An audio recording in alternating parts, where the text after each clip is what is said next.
Okay, we're starting. Baruch Hashem.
And Mata Esther says she's in Alaska, watching from Alaska, and this is Dahava and Katie are joining us, and Yael B'ezrat Hashem, and of course my mother, and David, and Shena Batsheva, and everybody who joins us afterwards.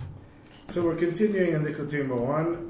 Aryeh, what did you want to say? First of all, we wanted to dedicate the class to to Koach Nun Ben. He told me today in the shuk, Linda something. I have his name.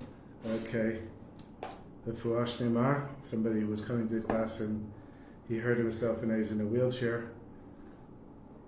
Hopefully just temporarily. Zat Hashem, the Fuash Neymar. And Aryeh, you wanted to ask questions at the beginning? That's what it was? Yeah, either one, just for people that are participating to. Welcome back. Thank you. To Rena and Oriel. How are you guys? I'll be in just. Okay, take your time. I started already, actually, right? Yeah. It's okay. Take your time. You come in afterwards. What did you want to say, Aryeh? If the present company is not asking questions, maybe the crowd has a question or two for the comments at some point. Okay, if anyone has questions, you can put them in the comments. I'd be happy to answer them in the next class, or if I can answer them quickly online, if anyone here has a question. We'll slip you a sticky note. Yeah, you'll see. Can I just Koach no, it's right here, it's right here. What? Koach Nun bin Linda Lee. Linda Lee, yeah, it was pretty close. Okay. Koach Nun ben Linda Lee. Zat Hashem v'Fuash Neymar. Amen. Everyone needs a refuah and shidduch and parnasa. Yeah, I just wanted to, by the way, just wanted to visit him. He just said if anyone come visit him, that we would love that. Yeah. Okay, Zat Hashem. What's his address? Geba Street. Geba 1. Top floor. Okay. So we're learning from lesson Kuf Yud Bet, and I don't know if I mentioned Shalom Aleichem to my mother, who watches later on. We're learning from Kuf Yud Bet, which is, and we're getting close to the end. I think another one or two lessons, and we'll probably be finished with this lesson. And of course, you never finish with the lessons; you just imbibe them and continue living with them. B'ezrat Hashem. So this is a quote from Parashat Noach. Tzor Ta'aseh Teva. It says, "Make an opening in the ark." When do we leave Kiev? This is Yael asking, when do we leave Kiev? You mean, when do we go to Uman, I guess? Oh, you mean Kiev, because we're on Kuf Yud Bet. Okay, got it. wasn't sure. When do we never leave it. So we're learning Tzor Ta'aseh Teva, make an opening in the ark. And from this, Rebbe Nachman brings out this whole Torah about when a person gets into a dark place and they can't figure out how to get out. He talks about the holiness of davening, that davening is a pure, holy act.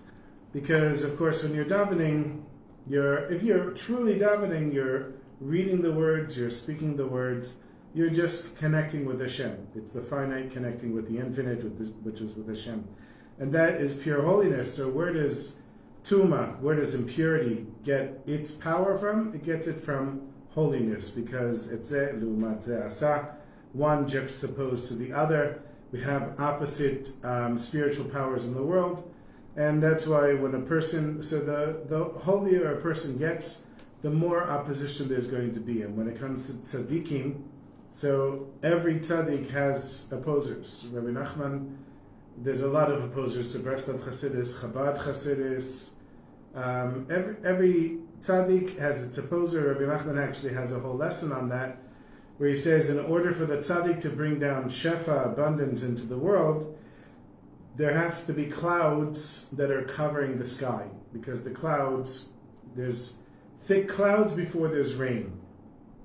The rain is the shefa, and what are the thick clouds? Is basically people making fun of the Rebbe, people putting the Rebbe down, people saying, oh, so what, he's a Rebbe, so he wears a fancy fur coat, and that makes him a Rebbe. And that type of thing, he says, that's necessary in order for tzaddikim to be able to do their work. Of course, there's all kinds of stories about hidden tzaddikim, people that didn't reveal themselves, the Baal Shem Tov, and this Viller who's buried in Gansaker. Yes. Quick question. When we daven, is it better to daven in Hebrew or In English. Or the language that you understand more? In English. In English is better. Yeah, for like a native English speaker. Here he says to say it in Yiddish. Rebbe Nachman says to speak in Ashkenaz, which is Yiddish. And he says, Hashem, it's not like Hashem doesn't know what you're saying. Hashem creates language. Hashem knows all languages. But when we're saying the actual davening, like if you're asking for a personal prayer, you should say it in English. When we're saying the davening, we're obligated, according to Shulchan Aruch, to say certain parts of the davening. Those should be in Hebrew. And if you don't know Hebrew, then you should learn to read the Hebrew or memorize the Hebrew and say, for example, Shema. Shema is supposed to be in Hebrew. But if you're going to say to Hashem, Hashem, please help me, you don't have to say that in Hebrew. You can just cry out to Hashem in your native language. If during Shemona Esrei you close your eyes and you're meditating to Hashem, so speak to Hashem in English, because there's no reason to speak in Hebrew. Does that make sense? Right. The prayers that we're obligated to say, like in the morning, Birkot HaShachar, those you say in Hebrew. Personal prayers you say in your native language. If whatever your Hebrew is very good and you feel comfortable speaking to Hashem in Hebrew, so speak to Hashem in Hebrew, but it's the same thing for Hashem. Okay, so we learned about the holiness of davening and that the evil energy is going to attack a person during davening, and that's basically what this lesson is about. That being the evil energy will come. We're talking about the evil energy. We're talking about yetzer, we're talking about the sitra achra, which I've apparently been mispronouncing. Instead of, it's written here achara, but it's achra. And what is the sitra achra? This is the negative energy in the world, right? And we talked about this before. If this whole room was light, such a bright light that you couldn't see anything, you couldn't see. In order to see, we have to have shadows. We have to have dark and light in order to see the light. In order to see the text on the paper, I have to have white and black. And in order to realize what's good, I have to have good and I have to have bad. And when a person goes through difficult times, they're really there. They're there to help a person grow in their emunah, to strengthen a person, just like a person that on purpose would run a marathon. Who would do that to themselves? I see you a lot of times coming out from workouts. Why would anybody want to push their body that hard? Because it makes the body grow, it makes the body stronger. Why does Hashem want to push us so hard? Because it makes us grow, it makes us stronger. It comes from the same place. Here we see it in the physical world, Hashem does it to us in the spiritual world. So when things happen to us that appear like they're bad, they're really there in order to help us grow and also to appreciate the good. Then a person can appreciate what they have. If they have good all the time, the example that I always give is a person that has a credit card that their parents fill every time it gets to $25,000. Money has no meaning to you. Or if you're a billionaire, money has no meaning to you. And you lose the taste of somebody that is trying to pay their electric bill and they get it together and pay the bill somehow. I've been through that many times. And there's like a pleasure in it, like, wow, I figured things out. How am I going to pay for Shabbos? I figured it out. Am I going to pay for this, pay for that? I figured it out. And even though it's a difficult time and it's a challenge, and you can say, Hashem, why do you have to make things so hard for me? Why can't you just put so much money in my account that I don't have to deal with these problems? Because that's in order to help you grow. Now, when you're crying out to Hashem, you're in a place where you're having a hard time, you're crying out to Hashem, then you're going to have these thoughts that come into your head. And they're going to say to you, oh yeah, you think you want Hashem to help you get out of this situation? Why do you deserve that? What have you done? Look at what a no good you are, lo tov. Look at all the bad things you've done. You think you daven, you don't daven well. You think you give tzedakah, you're full of yeshut, of ego, and everything you've done. And that's what the yetzer will come and do, and just try to knock you down and knock you down, knock you down. And the second that you allow that to happen, he just pushes your head in the mud and steps on your head and keeps you down there as long as you can. And then, God forbid, a person can start abusing alcohol and drugs and all kinds of other things, gambling, and end up in a really bad place. Why is that happening? Because all of us have a spark of holiness, and being a Jew, and the negative energy draws its essence from there. So where we ended last week is that he says, so a person has to intentionally make openings to get away from the words of the yetzer. So you can either have an Even Tov, which is a type of gemstone that gives off light on its own, which is an inspiration that a person has from within, or you can make a window, which is an opening to allow the light from someone else or outside to come in. So that's where we left off, and he says you have to do this intentionally. He says the yetzer is going to come and lie to you, so you, in a sense, have to lie back. Meaning, if the yetzer says to you, so for example, my chavuta, who's should be healthy, he's an old sick man. I mean, just a fact. You know, there's a great joke the old guys in shul shared with me. They're all hanging out in the kupat cholim. That's where the old men hang out. Every day they come, they sit in the waiting room, they hang out in the kupat cholim. One guy doesn't show up one day. They said to him, "Where are you? How come you didn't show up today?" He's like, "Oh, I'm sick." So, he's an old man. He's got a lot of problems with Hashem, but he's a chassid, and it's an interesting thing. I have to keep encouraging him to remember this stuff again and again. So he has like the most simple thing. He can't get out of bed in the morning. He doesn't have the strength to get out of the bed in the morning. And then to walk to shul is really hard, even though he doesn't live far. It's like really 200 meters from shul, even less. But to walk is hard, to go up the stairs is hard, and to daven is hard. And he tells me, and I hear the yetzer tell me, "You're an old man. Why do you have to go to shul? Why do you have to get up and daven?" And he says, "No, I'm not going to let it get me. I'm going to get up. I'm going to come to shul. I'm going to daven." That's the fight that you have to do every day, every time the yetzer comes, and you have to do it again and again and again. Okay, so that's where we left off. Ve'ikaro shetfilato utchinato ubakashato. And the main thing is that the person's davening and they're pleading and they're asking of Hashem, afal pish yefshar ledaber shum dibur betfilah betachnonim b'chiyut. Even though a person can't speak any words of davening or asking anything from Hashem with vitality, with love and fear, as mentioned above, migodel choshech va'bilbul hamisabev oto ma'od mikol tzad, because of the great darkness and confusion that's surrounding the person very, very much from every direction.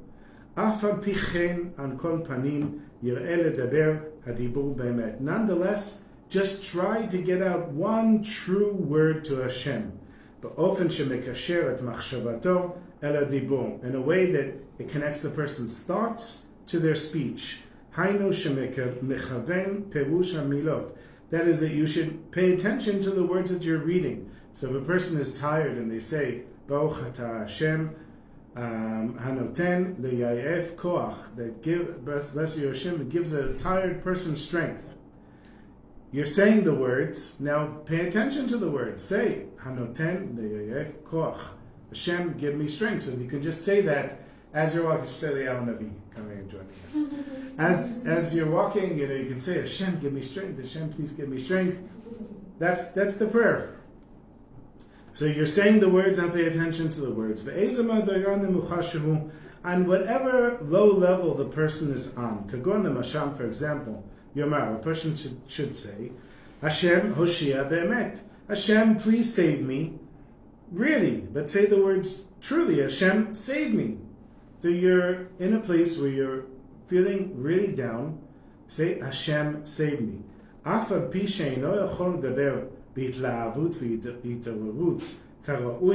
though a person can't say these words with the vitality and enthusiasm and inspiration that should be, nonetheless, just say the words however you can get it out. So you might be laying on the floor, really down, really out, and you say, Hashem, save me. You're not like shouting when you're at like the peak of Hallel on on Rosh Chodesh or on Sukkot, and you're shouting, Ana Hashem Oshiana, and like the whole shul is shouting with you, and you're really in it. But no, you can't do that because you're really down, because things didn't go the way you wanted, because this happened and that happened, and you might literally be laying on the floor and just say the words, Hashem, help me. But say it for real. It says, Kefi Mashahu, whatever you can get out, and through saying true words, you'll merit to see the opening within the darkness. You're going to see a light. And through this, a person will merit to go out from the darkness to the light. To daven as they should, the kanal, as mentioned above. So now, there's a couple of footnotes here of Rebbe Nachman. There's one Sichot Haran, there's Likutey Alachot, and there's Aleim Latufa. So I'm going to read the sections on this regarding what we just learned. The Sichot Haran. This is Ayin Hey.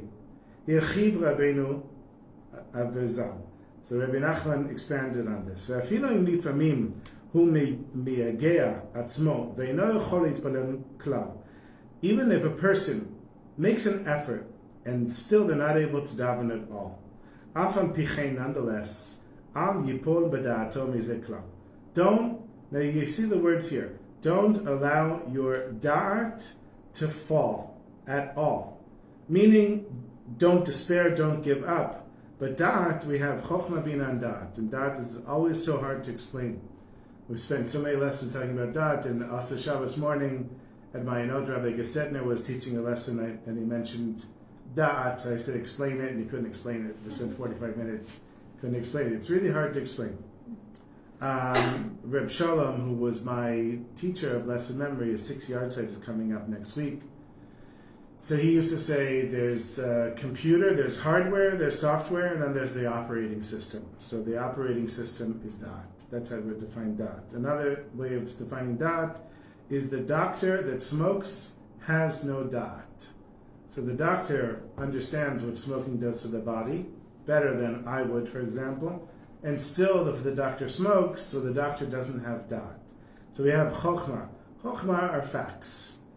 Fire is hot. That's chokhmah, for example. We have bina. Bina is to understand something from something else. So, for example, if I take water and put it on fire, it boils the water, and I can cook something in the water. That's already bina. It's not just a fact, it's understanding from the facts something beyond.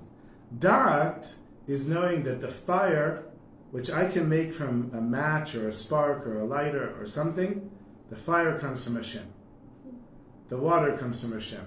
The fact that it boils at a certain temperature is because of Hashem. That's already da'at. Understanding this higher level of what's going on. So he says, here a person makes the effort to daven, and they can't daven. So don't let your da'at disappear. Because this is a very important rule. A person cannot allow their da'at to fall in any way whatsoever, meaning your awareness that Hashem is running the world. You never want to get to the point that you really believe that the doctor is what heals you. Hashem allowed the doctor to heal you. And you can ask the simple question, well, if Hashem is going to make the doctor heal me, why can't Hashem heal me without the doctor? If he did, then there would be no free will. And there'd be no challenges. That would be like, why do I have to work? Hashem, can't you just put the money straight in my bank account? If the money is really coming from Hashem, why does it have to come through my boss or through a business or through this or through that? Just put the money straight in the account. And the reason is because this is a world of free will. In order to have free will, you have to have that. Yeah. So is it better for research to see which is the best doctor? Absolutely. But if Hashem's going to give the No, you have to do your ishtadlut. You have to always remember that this is a world of free will. And free will means if you don't choose, Hashem will choose for you. And probably not in the way that you want it. Yeah, you have to make an effort. That's what Hashem wants from us. Hashem wants us to constantly get up and make an effort. You know the light is on in the bathroom and you need to turn it off. You have to get up and turn it off. You get a bill, you have to pay your bill. You have to make money to pay the bill. You have to be healthy so that you can live. You have to do all of these things. But at some point you have to understand that no matter how much you try to be healthy, Hashem is going to decide how long you're going to live. And how many athletes died while they were running marathons? Or who knows what? The most fit people in the world, all of a sudden they get some crazy thing, God forbid, and they're dead. And you have the opposite. You'd like, my grandmother was, I love my grandmother. Her yahrzeit is Aleph Elul. My mother's mother, I think she was 85 or 87 when she died. And she smoked for 70 years. She had like oxygen in this long tube on a tank when she was older. I mean, smoked for 70 years, so like 77. Yeah, same thing. She told my kids, I'm an astronaut, kids. I'm connected to oxygen. And she would get like literally buckets of fried chicken and just eat the fried chicken. And like you think, wow, nobody can survive this. And she's lived and lived and lived and lived. So you take another person who is like, so fit and eating organic and like counting their calories and thinking if I have a calorie deficiency, I'll live longer and timing everything properly. And they died before my grandmother. So that's what I'm saying, that you do what you want, but don't do that for the expectation that you're going to live longer. Do that for the expectation you're going to be healthier. Because even though she lived a long time, she didn't necessarily have the best physical quality of health. So he says, you have to never lose your da'at. Never forget that Hashem is running the world. If God forbid you have to go to a doctor, you go to the doctor, but you say to him before the doctor does what the doctor needs. If the doctor's doing surgery, you say to him before. You ask your friends to daven for you, give tzedakah. You do what you can in order to do your part. So he says, we said before that a person shouldn't let their da'at fall, no matter what happens to them, whatever crazy thing might happen to them. And this is a battle. And this is what we were talking about before, that a person has to fight the yetzer. You have to always be in this battle of pushing back. You have to have a constant awareness that you are not going to let this pull you down. And should you find yourself in that place, then you make an Even Tov, which is a spark of inspiration that comes from somewhere, or if you can't, you make an opening to allow somebody else to inspire you to get out of there. And even if a person can't daven at all, if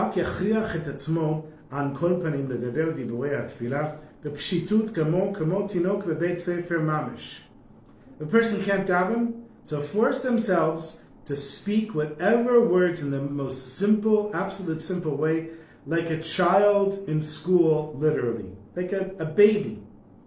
I mean, the shofar, I forgot, I wanted to bring the shofar. I'd blow the shofar. Maybe I'll remember next week. The shofar is the cry of the soul. That's what the shofar is supposed to symbolize. You can get to that point. You can cry. You just cry from your heart. Say whatever simple words can come out of your mouth.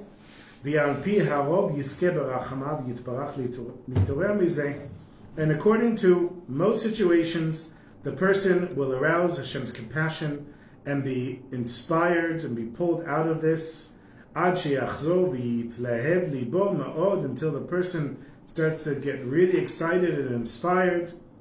ויתחיל פתאום להתפלל בהתלהבות, and all of a sudden the person will begin to daven with enthusiasm. רק שלא יעמיד זאת לניסיון, but don't try to test Hashem on this. Right? Don't say, well, I learned in Barak's class that Rebbe Nachman says that if you fall down, just say whatever simple words can come out, and then you'll get to the point where you'll be like on fire davening for Hashem. Rebbe Nachman says, don't test Hashem on this. כי בוודאי כל אחד ואחד כפי מה שהוא יודע בנפשו בפחותותו. Everybody knows, each person knows what they're lacking if they look inside of themselves. ראוי לו לדעת שהוא רחוק מאוד מאוד מתפילה. And a person should know that they're very, very far from really davening. כי תפילה גבוה מאוד מאוד, because davening is very, very high. וגבוה יותר מלימוד תורה. And davening is on an even higher level than learning Torah. And he says here, it's in Likutey Moharan Lesson, Rosh Hashanah Alach Lahei. ומהיכן יזכה לעבודה קבועה כזו? And how does a person merit such high davening, such high service of Hashem as davening? על כן עליו לעשות את שלו. Person has to do what they can do. Whatever you can do on whatever level you're at. להתחיל דיבורי התפילה בפשיטות גמור. To start simply davening in the most simple way, for example, Adon Olam Hashem Alach. You start off with davening Hashem, you're the master of the universe, v'chulei, and so on. V'yetzer ozno mashu omer, and the person should pay attention to what they're saying. V'yitzamtzem et machshavato, ma'od, shelo titpazer machshavato l'chutz, and focus your thoughts on what you're saying when you say, Adon Olam Hashem Alach. Hashem, you are the master of the world. You are running the whole world. Pay attention to the world, to the words, and take your thoughts and don't let them distract you. רק שתהיה כל מחשבתו בתוך דיבורי התפילה. All of your thoughts should be focused on the davening.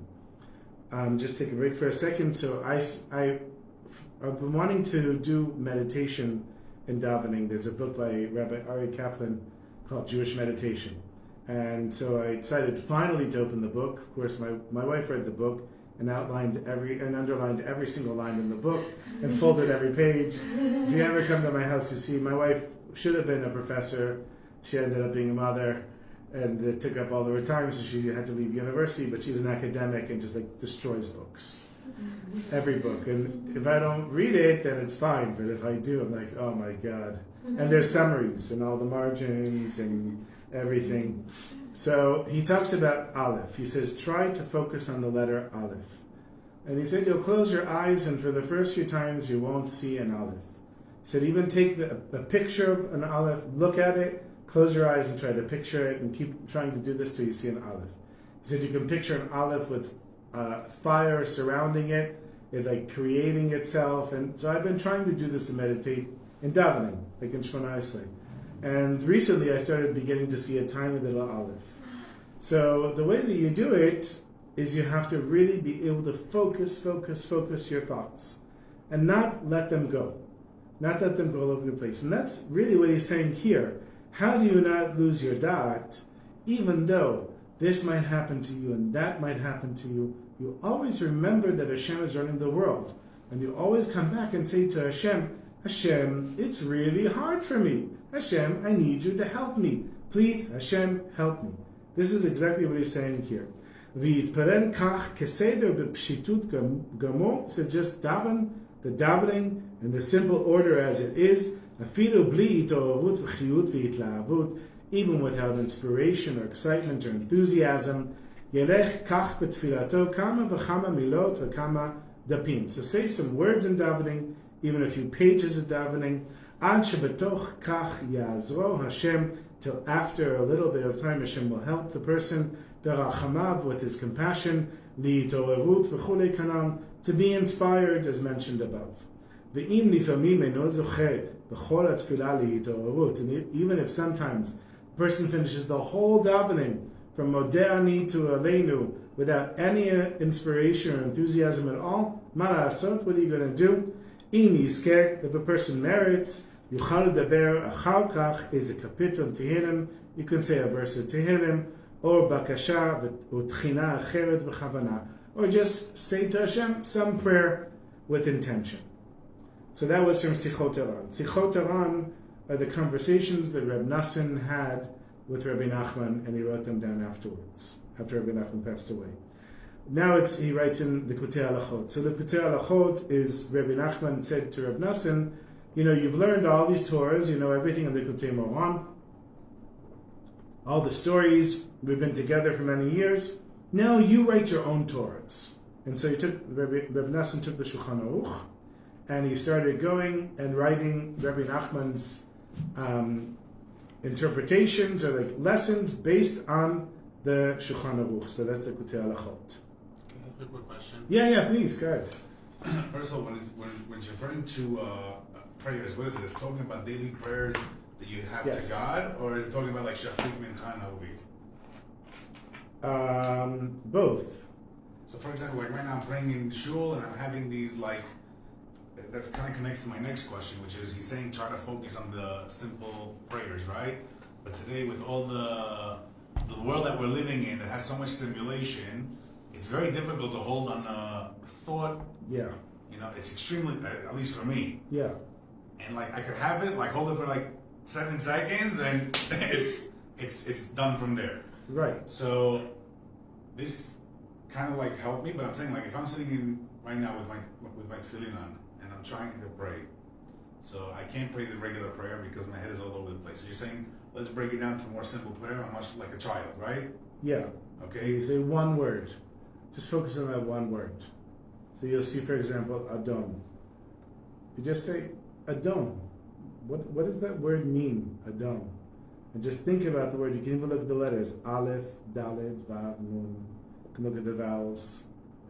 Just the fact that you're doing that, you've already removed all of those other thoughts. You just focus on that, and he said, and that might be your whole prayer, the whole davening. That's it. And you might not even get that. He says you might not even get the Aleph, like the first letter. But try. And every day try. And don't give up. And eventually you'll have some davening that'll be inspired. And then it'll lead you to more and more. It's a matter of practice. Just like everything, any skill, any athlete, every relationship takes practice, everything, and spiritual work takes practice. It's not a given that you'll just daven and wow, you'll be inspired. You have to work on it again and again and again. There's a crazy story, I think it was of the Tzemach Tzedek, that the Alter Rebbe, who was his grandfather, but because his mother, Devorah Leah, passed away, so the Alter Rebbe kind of gave him extra special attention and raised him. They had a special relationship. The Tzemach Tzedek was the third Lubavitcher Rebbe. And Eliyahu Navi, I think it was the Alter Rebbe, sent Eliyahu Navi to learn with the Tzemach Tzedek, to teach him Torahs that you can't understand in this world. And he said, no, I'm not interested. I only want to learn Torah with my own effort. I don't want any gifts from above. And after the Alter Rebbe passed away, he realized that it was a mistake, because with Torah, it's infinite. You can never reach the end. So had he gotten this huge boost from Eliyahu Navi, he just would have gone higher and higher and higher. So the same thing with the davening. You make a little effort, you get whatever you can, but it's infinite. You can go infinitely higher all the time. Whatever level you're at, once you get that one first letter that you can concentrate on, one letter in davening, you'll get 2, and You then come down from there. and maybe like a year later, you'll get 3. It's a matter of not giving up. I just had this thought. You've heard of Mr. Beast on YouTube? Yeah.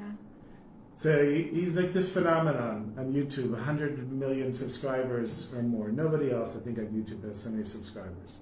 And he's really just some dumb guy who was obsessed with YouTube as a teenager.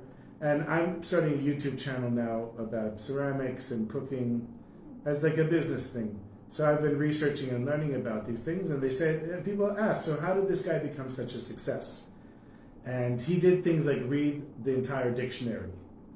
And he said some some viral star's name 50,000 times. And they said he just did so much that eventually he found something that worked. And we can use that as an example for davening. You just do as much as you can, and eventually something will start to work. And then it'll be like you're climbing, so that'll be your new point where you start from.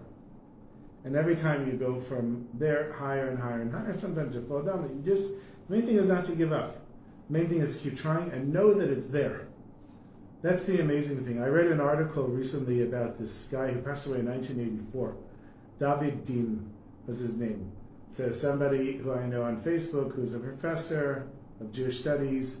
He was a student of this guy, and he mentioned, he should put his picture up, and he said, I miss my Rebbe. And I was like, wow, this guy looks really special. Who is he? So I read an article about him, and he missed a flight. It was written by one of his close students. And he missed a flight because he was davening mincha. And the student was trying to snap his teacher out of the davening. He wasn't here. And finally, when he came out, he said to him, we missed the flight. He's like, oh, okay, we'll get another flight. He said, where were you?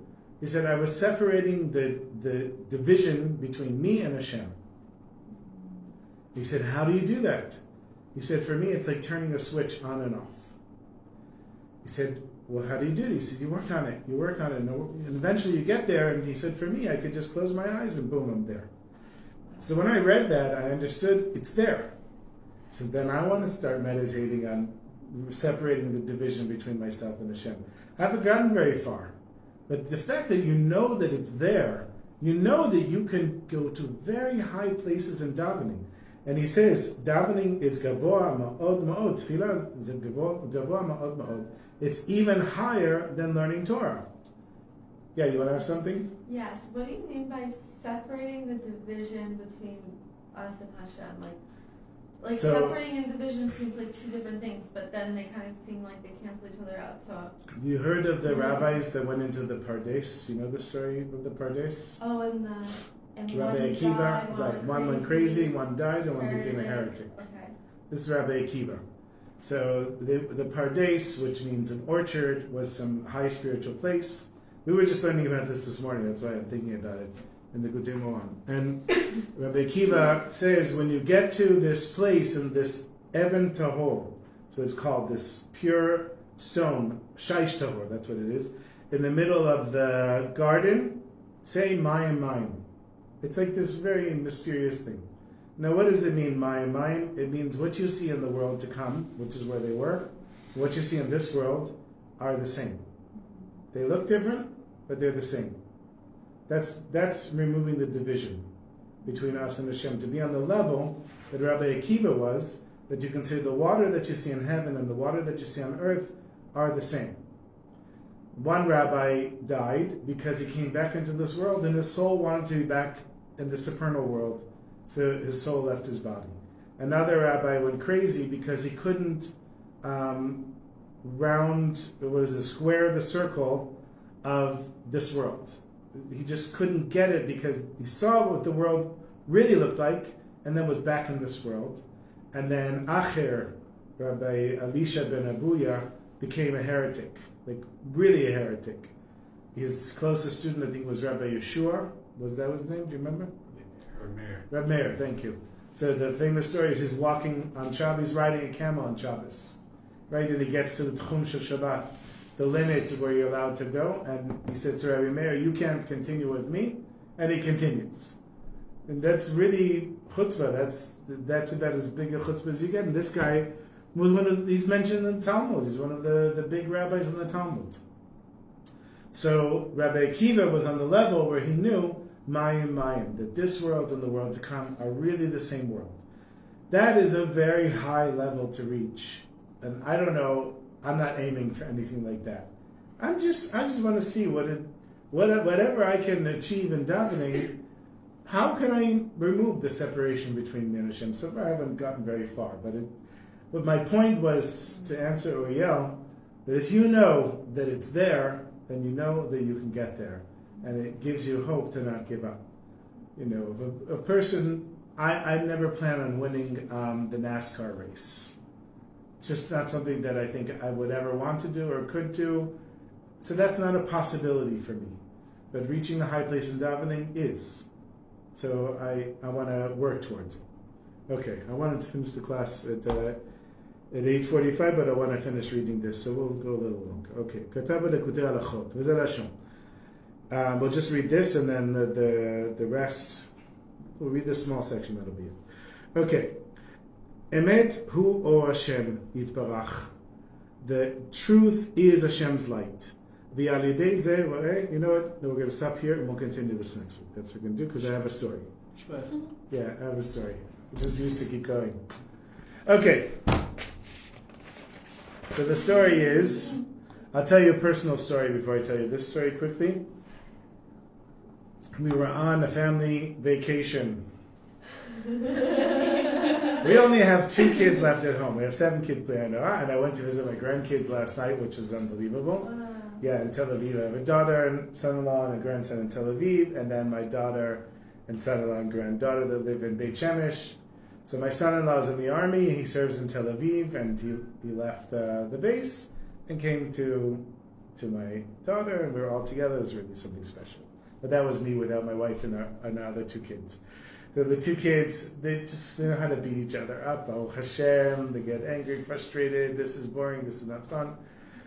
Okay, well, the first stop was a family visit to my mother-in-law's brother who owns a farm. He grows sweet potatoes. And he's like one of the big sweet potato growers in the country. And he's a multimillionaire from it. And there were trucks constantly coming past his house, picking up tons of sweet potatoes. Every truck was 500,000 shekels. And we were sitting at this long table, and the whole family starts to get into a big argument about the judicial reform. Because half the family is secular, and half the family is religious, half the family is left-wing, half the family is right-wing. And then at some point, I went to daven mincha outside. I come back, now they're really shouting at each other, practically pulling each other's shirts, and going like this one another. And these are old people at this point. And I went to the car and I got my shofar. And I said, it's a lul, we need to hear the shofar. I blew the shofar, and that was it. Everybody was calm. Wow. After that, it broke the tension. And then I even got a hug from the uncle. It was great because I just told them, I'll tell you my solution to Bibi and the judicial reform. It's very simple. Batata. Sweet potatoes. Batata Yom Rishon, Batata Yom Sheni, Batata Yom Shishi. I like this guy, Barak. I like him. Batata. Okay, so this is a story from 1973, in the first week of Menachem Av, in 770. So there was a group that came to the Rebbe, and they wanted to get a bracha from the Rebbe. They'd come from Argentina. The father was very sick. The father came with a brother, and the actual doctor from Argentina, they brought him over, and the wife and some kids, the whole family came. They all wanted a bracha from the Rebbe, but the Rebbe during the 9 days didn't take yechidus, didn't have private audiences with anyone during the 9 days. So they said, we're really sorry, you can't. And the rabbi's secretary found the guy who's telling the story here, Pinchas Baumgarten, who grew up in Argentina. So he was studying in 770. He said, listen, we have this group and they speak Spanish and we don't speak Spanish, so come and translate. So he explains to them that the Rebbe is not meeting people now, and that in a few days it'll be the end, Tisha B'Av will be over, and then you can meet with the Rebbe. And he said, where are you guys staying? And he farbrained with them, and he said to them, listen, if you really want to do something special to help the Rebbe's bracha, you have to pick a mitzvah and stick with it. So they decided they're going to stick with putting on tefillin. And the father, the doctor, who was Jewish, and the brother, they all bought tefillin, and they're putting on tefillin every day. And finally, it's the day to meet the Rebbe. They come in and they ask this guy, Pinchas, to come and meet and translate. So the guy says, I'm sick, and he has the machala on his skin in a certain place on his back. So the Rebbe tells him to sit down, and then the Rebbe says to them, if you want, he says to, I guess, the one of the brothers, if you want your brother to recover, you have to commit to keeping kosher. And this guy said he translated it for the family.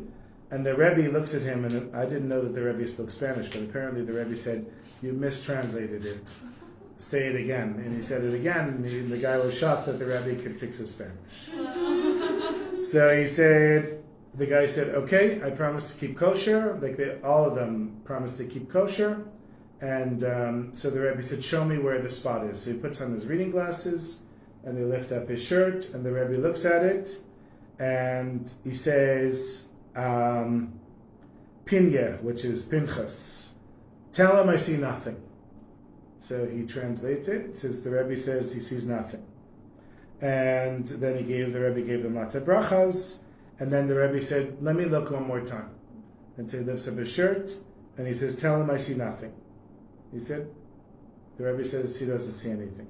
So they left, but this chassid was shocked at what he was seeing there, because obviously there was something there, and he was amazed that the Rebbe knew enough Spanish to correct him, and he was in awe of the Rebbe, which I can understand. So they left, and the next day they went to the doctors in the hospital, and the doctor said that the growth had disappeared. And this man was very, very sick, on his ready to die. And the couple, of course, was shocked and amazed, and they decided that they're very strict about keeping kosher. Wherever they went, New York, Miami, Argentina, they were strict about keeping kosher. And about 6 months later, this guy, Pinchas, got married, and he asked that this family be invited to the wedding, specifically the man that was sick. But they didn't come to the wedding. And afterwards, he asked his father, who was the shliach in Argentina, what happened to the man? Why didn't he come to the wedding? So they went on vacation in Punta del Este. So obviously not a kosher place. And the father said, unfortunately, they became less careful about kashrut. Within a short amount of time after, the man died. And so hearing this, the new chassan went to the shiva. And as soon as he walked in, the brother said, you see what happens when you don't listen to what the Rebbe says. So this is not really a story I can tell on my podcast, because I have a lot of kids that listen to it. I don't usually talk about death or cancer, God forbid. But the power of listening to what the Rebbe says. And it's not just the Lubavitcher Rebbe. So when Rebbe Nachman gives you advice and he tells you, don't give up, don't despair, and you have to make an opening to get out of the darkness that you're in, that's also listening to the words of the Rebbe. So Be'ezrat Hashem, we should merit to be healthy and happy and wealthy. Amen.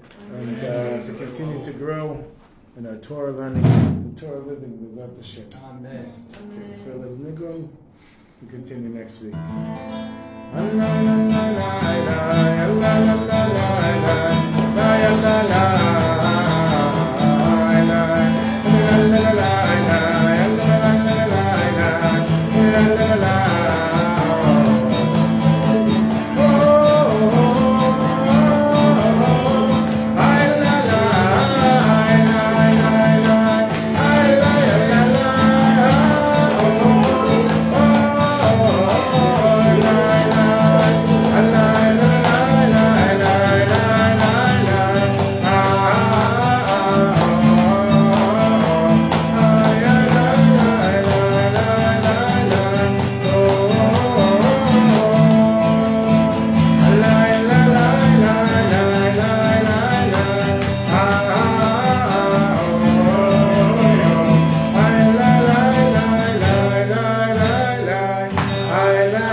Thank you so much.